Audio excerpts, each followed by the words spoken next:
Le problème qui résidait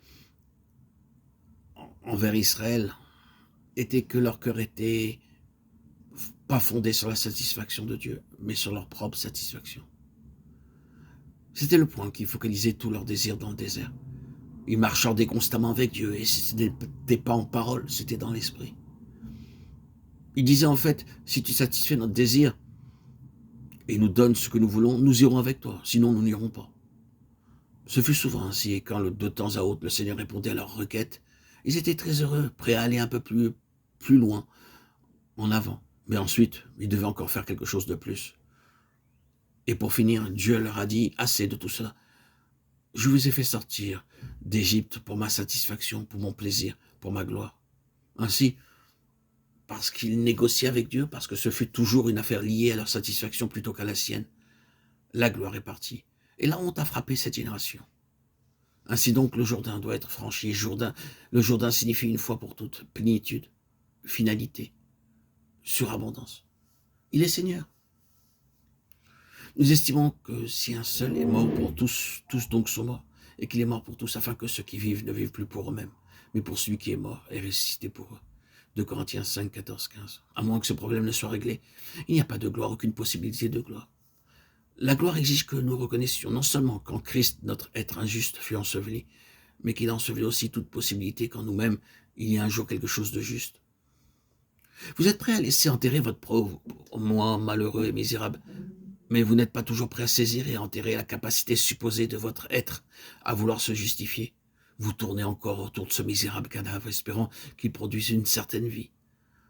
La seule chose à faire, c'est de le mettre là où Dieu l'a mis, de l'enterrer. Oh, misérable chrétien, demeure enterré. Accepte le jugement de Dieu et finissons avec cela. En vous-même, vous ne serez cependant pas meilleur quand vous aurez fait cela. Vous serez encore cet être misérable.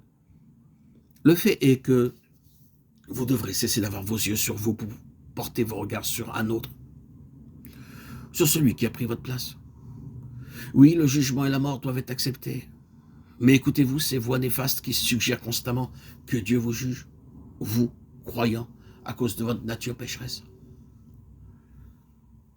C'est ainsi que les difficultés, les épreuves, les étranges expériences au cours de votre vie vous sont présentées. Et il est extraordinaire de voir quelle sensation le diable peut faire éprouver à des croyants pour leur faire croire ou ressentir que Dieu les a délaissés.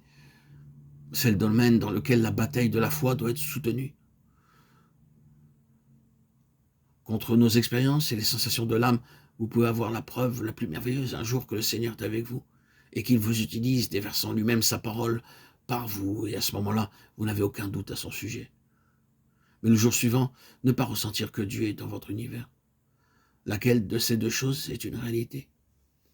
Est-ce que votre état conscient antérieur était seulement imaginaire, un peu d'hystérie, ou était-ce un fait? Est-ce que votre sensation du jour suivant était la réalité? Notez que ces sensations fluctuantes ne doivent pas être acceptées comme de vrais critères. Si Dieu jugeait votre nature pécheresse, Christ serait venu en vain. Nous n'expions pas nos péchés en tant que croyants. Si nous le faisons, l'expiation n'était donc pas complète sur le calvaire. L'œuvre n'était donc pas terminée.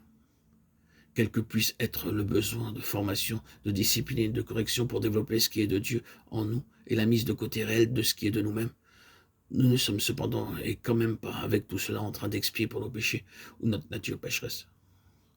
Ce fut fait quand un homme, nous rassemblant tous en lui-même, succomba sous les flots de la colère de Dieu. C'est cela l'évangile pour les croyants, c'est l'évangile de la gloire du Dieu satisfait.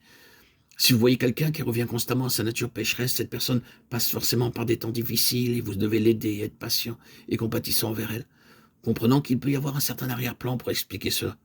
Et cependant, si vous trouvez un croyant qui constamment, durant des mois ou des années, retourne à cela et remet en cause l'expiation, mettez juste l'accent sur ce qu'ils font. Ils ont ôté le calvaire.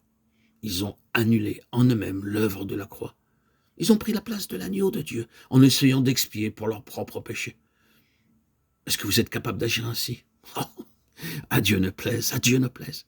Oh, combien de terribles problèmes sont liés au fait que l'accusateur des frères trouve un accès dans l'esprit des enfants de Dieu.